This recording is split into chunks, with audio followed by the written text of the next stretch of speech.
ಇನ್ನು ಚಾಮರಾಜನಗರದ ಸ್ಟೋರಿ ನೋಡೋಣ. ಚಾಮರಾಜನಗರದಲ್ಲಿ ಬಹಿಷ್ಕಾರ ಪದ್ಧತಿ ಇನ್ನೂ ಕೂಡ ಜೀವಂತವಾಗಿದೆಯಾ ಅನ್ನುವಂಥ ಪ್ರಶ್ನೆ ಈ ಘಟನೆ ನೋಡಿದ್ರೆ ಗೊತ್ತಾಗುತ್ತೆ. ನೋಡಿ, ಚುನಾವಣೆಯಲ್ಲಿ ವಿರೋಧಿ ಬಣಕ್ಕೆ ಮತ ಹಾಕಿದ್ದು ಅನ್ನೋ ಕಾರಣಕ್ಕೆ ಬಹಿಷ್ಕಾರ ಹಾಕಲಾಗಿದೆ ಒಂದು ಕುಟುಂಬವನ್ನ.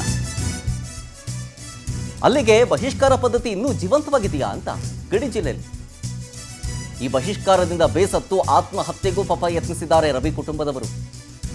ಬೆಂಡರವಾಡಿ ಗ್ರಾಮದಲ್ಲಿ ಇನ್ನೂ ಕೂಡ ಬಹಿಷ್ಕಾರ ಪದ್ಧತಿ ಜೀವಂತವಾಗಿದೆಯಾ? 2025ರಲ್ಲಿ ನಾವಿದ್ದೀವಿ, ಇನ್ನೂ ಕೂಡ ಆ ಪದ್ಧತಿ ಇದೆಯಾ? ಉಪ್ಪಾರ ಶೆಟ್ಟಿ ಸಮುದಾಯದವರಿಂದ ಅದೇ ಸಮುದಾಯಕ್ಕೆ ಶಿಕ್ಷೆ ಇದು. ಅದೇ ಸಮುದಾಯಕ್ಕೆ ಸೇರಿದ ರವಿ ಕುಟುಂಬಕ್ಕೆ ಬಹಿಷ್ಕಾರವನ್ನ ಹಾಕಲಾಗಿದೆ. ಯಾತಕ್ಕೆ ಬಹಿಷ್ಕಾರ ಅಂತಂದ್ರೆ, ವಿರೋಧಿ ಬಣಕ್ಕೆ ಮತ ಹಾಕಿದ್ದೀರಾ ನೀವು ಅಂತೇಳಿ ಬಹಿಷ್ಕಾರ ಮಾಡಿಬಿಟ್ಟಿರೋದು. ಯಾಕೆ? ಮತ ನಮ್ಮ ಹಕ್ಕಲ್ವಾ? ಯಾರಿಗೆ ಬೇಕಾದರೂ ಹಾಕಬಹುದಲ್ವಾ?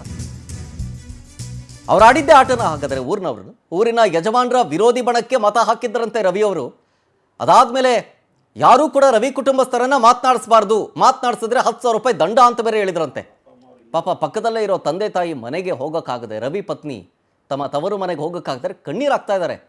6 ವರ್ಷದ ಬಾಲಕನ ಜೊತೆಗೂ ಯಾವ ಮಕ್ಕಳು ಆಟ ಆಡೋದಕ್ಕೆ ಬರೋದಿಲ್ಲ. ನಿಮ್ಮ ಈ ಮತ ಜಗಳಕ್ಕಾಗಿ ಮಕ್ಕಳಿಗೆ ಯಾಕೆ ಶಿಕ್ಷೆ? ಆಮೇಲೆ ದೇವಸ್ಥಾನಕ್ಕೆ ಹೋಗಿ ದೇವರ ಪ್ರಸಾದ ಕೇಳಿದ್ರೆ ಆ ಮಗುಗೆ ಹೊಡೆದು ಕಳಿಸಿದ್ರಂತೆ. ಯಾವ ಇಸ್ವಿಲಿ ಇದೀವಿ? 2025. ಇನ್ನು ಬಹಿಷ್ಕಾರ ಪದ್ಧತಿ ಜೀವಂತವಾಗಿದೆಯಾ? ಪಾಪ ಆಮೇಲೆ ಆಯ್ತಪ್ಪ ಹೋಗ್ಲಿ ಕ್ಷಮಿಸ್ಬಿಡಿ ಅಂಥೇಳಿ, ತಪ್ಪಾಯ್ತು ಕ್ಷಮಿಸಿ ಅಂತಂದ್ರೂ ಕೂಡ ಊರಿನ ಯಜಮಾನರು ಒಪ್ತಿಲ್ವಂತೆ. ಇದನ್ನ ಬಹಿಷ್ಕಾರದಿಂದ ಮುಕ್ತಿ ಸಿಗಬೇಕು ಅಂದರೆ ದಂಡ ಕಟ್ಟಬೇಕಂತೆ. ಎಷ್ಟು ದಂಡ? 20,000 ರಿಂದ 50,000 ರೂಪಾಯಿ ತಪ್ಪೊಪ್ಪಿಗೆ ದಂಡವನ್ನ ಕಟ್ಟಲೇಬೇಕಂತೆ. ಇದ್ಯಾವ ಸೀಮೆ ನ್ಯಾಯ?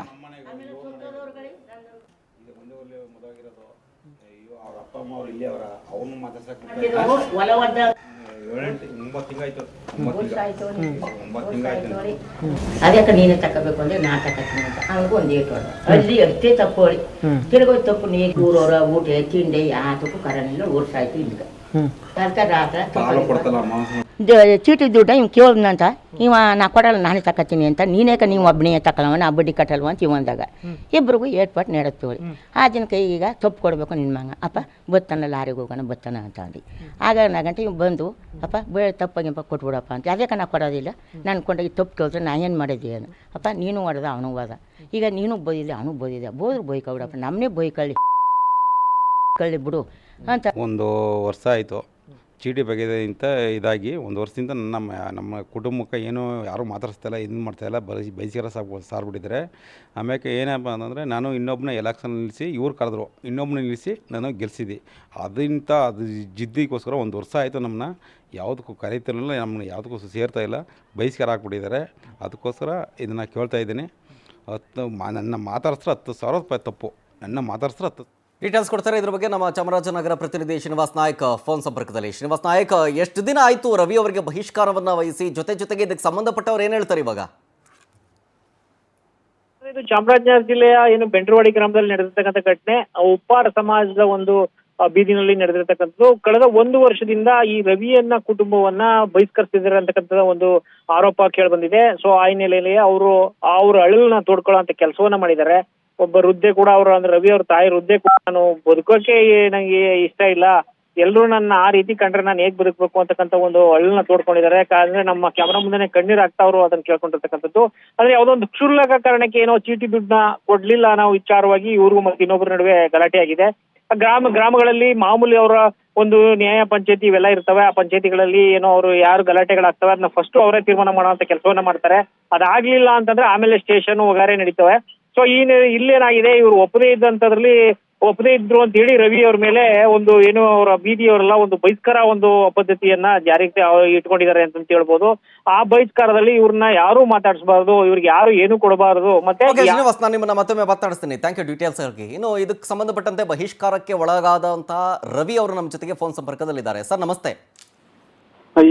ಹೇಳಿ ಸರ್. ಸರ್, ಎಷ್ಟು ದಿನ ಆಯ್ತು ಸರ್ ಬಹಿಷ್ಕಾರವನ್ನ ವಿಧಿಸಿ ನಿಮಗೆ? ಜೊತೆಗೆ ಏನೇನ್ ಕಷ್ಟ ಅನುಭವಿಸ್ತಾ ಇದ್ದೀರಿ ನೀವು? ಸರ್ 1 ವರ್ಷ ಆಯ್ತು ಸರ್. 1 ವರ್ಷ ಅಂತೀವಿ. ನಾನು ಇವತ್ತು ನಮ್ಮ ಜಾತ್ರೆ ಬಿಟ್ಟು ಹೋಗ್ಬಾರ್ದು ಅಂದ್ಬಿಟ್ಟು 1 ವರ್ಷ ಅನುಭವಿಸ್ತೇನೆ ಸರ್. 1 ವರ್ಷ ಸಾಕ್ಷಿ ಸಮಯ 1 ವರ್ಷ ಆಯ್ತು ಸರ್. 1 ವರ್ಷ ಆಯ್ತು ಸರ್. ಓಕೆ. 1 ವರ್ಷ ಅಂತೀವಿ. ನಮ್ಮನ್ನ ಯಾವ್ದಕ್ಕೂ ಪ್ರತಿ ಒಂದಕ್ಕೂ ಯಾವ್ದಕ್ಕೂ ಕರ್ಕತ್ತಿಲ್ಲ. ಯಾವ್ದಕ್ಕೂ ನಾವು ಒಬ್ರು ನಮ್ಮ ಊರಲ್ಲೇ ಸತ್ರು ಅವ್ರ ಮಗ ನೋಡಕ್ ಆಗಲ್ಲ. ಯಾಕಂದ್ರೆ ನಾವು ಅಲ್ಲಿ ಹೋದ್ರೆ ಸ್ಕೂಲ್ಗೆ ಹೋಗೋದಕ್ಕೆ ಸಮಸ್ಯೆ ಆಗಿಲ್ಲ ಅಲ್ವಾ? ಇಲ್ಲ ಸರ್, ಆತರ ಏನಿಲ್ಲ. ಅದು ನಮ್ಮ ಬೀದಿಲಿ ಯಾರು ಸತ್ರ ಅವ್ರ ಮಗ ನೋಡಕ್ ಹೋಗಲ್ಲ. ಯಾವ್ದೇ ಫಂಕ್ಷನ್ ಆಗ್ಲಿ ಯಾರ ಸತ್ರೆ ಆಗ್ಲಿ ಒಂದು ಯಾವ್ದಕ್ಕೆ ಆಗ್ಲಿ ಹೋಗಕ್ ಬಿಡ್ತಾ ಇಲ್ಲ ಸರ್. ಒಂದು ವರ್ಷ ಹೆಂಗ್ ತಡ್ಕೊಂಡಿದ್ರಿ ರವಿ ಒಂದ್ ಅವರೇ? ವರ್ಷ ಆಗಲ್ಲ ಸರ್, ನಾವು ಒಂದ್ ವರ್ಷ ತಿಂತೀವಿ. ನಾವ್ ಏನಕ್ಕೆ ಅನ್ನೋದು ನಮ್ ಜಾತ್ರೆ ಇವತ್ತಲ್ಲ ನಾಳಕ ಸೇರ್ಸ್ಕೊತಾರ, ಏನೋ ಒಂದು ಇದ್ ಮಾಡ್ಕೊತಾರ ಅಂದ್ಬಿಟ್ಟು ನಾವು ಯಾವ್ದಕ್ಕೂ ಕಂಪ್ಯೂಟರ್ ಕೊಟ್ಟಿಲ್ಲ, ಯಾವ್ದಕ್ಕೂ ಕೊಟ್ಟಿಲ್ಲ. ಲಾಸ್ಟ್ ರೋಸ್ಬಿಟ್ಟು ನಿಮ್ಗೆ ಇತ್ತ ನ್ಯಾಯ ಕೊಡಿಸಿ ನಿಮ್ಮ ಹತ್ರ ಬಂದಿ ಸರ್, ಅಷ್ಟು ಬಿಟ್ರೆ ನೀವು ಯಾವ್ದಕ್ಕೂ ಹೋಗಿಲ್ಲ ಸರ್. ಈಗಲೂ ಬೆಳಗ್ಗೆಯಿಂದ ಪೊಲೀಸ್ ನಮ್ಮ ಹತ್ರ ಬಂದು ಹೇಳಿದ್ರೆ ನಾವು ರೆಡಿ ಮಾಡ್ಕೊಡವ ಈ ಸರ್ ಯಾತಕ್ಕೆ. ಈಗ ಈ ಹಿಂದೆ ನೀವು ಕ್ಷಮಿಸ್ಬಿಡಿ ಅಂತ ಕೇಳಕ್ಕೂ ಹೋಗಿದ್ರಿ, ಆದ್ರೂ ಕ್ಷಮಿಸ್ಲಿಲ್ಲ ಅವರು. ಇಲ್ಲವೇ ಅಷ್ಟೆಲ್ಲ ಆಗಿದ್ರು ಒಂದ್ ವರ್ಷದಿಂದ ಸಾರ್ ಇದ್ರು. ನ್ಯಾಯ ನನ್ನದೇ ತಪ್ಪೋದು ಮೊನ್ನೆ ಹಾಕಿತ್ತಲ್ಲ ಯಜಮಾನ್ರ ಯಾವ ತಪ್ಪು ಸರ್? ಮತ ನಮ್ಮ ಹಕ್ಕಲ್ವಾ? ನೀವೇನೋ ಬೇರೆಯವ್ರಿಗೆ ನಿಮ್ಗೆ ಇಷ್ಟ ಬಂದವ್ರಿಗೆ ಹಾಕಿದಿರಿ ವೋಟ್ನ, ಅದ್ರಲ್ಲಿ ತಪ್ಪೇನಿದೆ? ಅದರಲ್ಲಿ ನಮ್ಮ ಓಟ್ ಈ ವಿಚಾರಕ್ಕೆ ಹಾಕೊಂಡು ಆದ್ರೂ ನಾನು ನಮ್ಮೆಲ್ಲ ನಮ್ಮ ಸಾರ್ ಬಿಟ್ಟಿದ್ದಕ್ಕೋಸ್ಕರ ಆಯ್ತು ಏನೋ ಒಂದು 500,000 ಮಡಕ್ತೀವಿ ಬನ್ನಿ ಅಂದ್ಬಿಟ್ಟು ಕೇಸ್ ಬಿಟ್ಟಿದ್ರು ನ್ಯಾಯಾಲಯ ಒಪ್ತಿಲ್ಲ ಸರ್ ಅವರು, ಒಪ್ತಿಲ್ಲ ಸರ್. ಈಗ ಈಗ ಈಗ ಈಗ ಈ ವರದಿ ಪ್ರಸಾರ ಆದ್ಮೇಲೆ ನಿಮ್ಗೆ ಏನಾದ್ರು ಮತ್ತೆ ಫೋನ್ ಬಂದಿತ್ತಾ? ಈ ವರದಿ ಪ್ರಸಾರ ಆದ್ಮೇಲೆ ನಿಮ್ಗೆ ಏನಾದ್ರು ಮತ್ತೆ ಫೋನ್ ಬಂದಿತ್ತಾ ಯಾರಿದ್ರಿಂದಾರು? ಸರ್ ಇನ್ಸ್ಪೆಕ್ಟ್ರು ಅವರು ಇವರು ಎಲ್ಲ ಬಂದಿರೋ ಸರ್, ಬೆಳಿಗ್ಗೆ ಅಂತೀವಿ ಬೆಳಿಗ್ಗೆಲ್ಲ ಬಂದು ಈ ತರ ಬಂದು ಕೇಳ್ತಾ ಇದಾರೆ ಸರ್. ಅವರು ಮಾತಾಡ್ತಾ ಇದಾರೆ, ನಮ್ಗೇನಿಲ್ಲ ಸರ್, ನಮ್ಗ ಒಟ್ಟಿಗೆ ಸೇರ್ಸ್ಕೊಡಿ, ನಮ್ಮ ಜನಾಂಗದಲ್ಲಿ ನಾವು ಒಟ್ಟಿಗಿರ್ಬೇಕು ಅಂತ ನಮ್ಮ ಆತ ಸರ್. ಇವರು ಬಹಿಷ್ಕಾರ ಆಗ್ಬಿಟ್ಟಿದ್ದಾರೆ. ನಮ್ಗೆ ಏನ್ ಈ ತರ ಮಾಡ್ಬಿಟ್ಟು ನಾವು ಊರಲ್ಲಿ ಯಾರು ಮಾತಾಡ್ತಿಲ್ಲ ಸರ್. ಖಂಡಿತ ರವಿ ಅವರೇ, ಡೋಂಟ್ ವರಿ, ನೀವು ಬೇರೆ ಎಲ್ಲ ನಿರ್ಧಾರಕ್ಕೆಲ್ಲ ಕೈಗೊಳ್ಳಬೇಡಿ. ಪವರ್ ಟಿವಿ ನಿಮ್ಮ ಜೊತೆಗಿರುತ್ತೆ. ಜೊತೆಗೆ ಈ ಬಹಿಷ್ಕಾರ ವಿಚಾರಕ್ಕೆ ಸಂಬಂಧಪಟ್ಟಂತೆ ನಾವು ಕೂಡ ಫಾಲೋ ಮಾಡ್ತೀವಿ. ಥ್ಯಾಂಕ್ ಯು ಇಷ್ಟೊತ್ತು ಮಾತನಾಡಿದ್ದಕ್ಕೆ ರವಿ.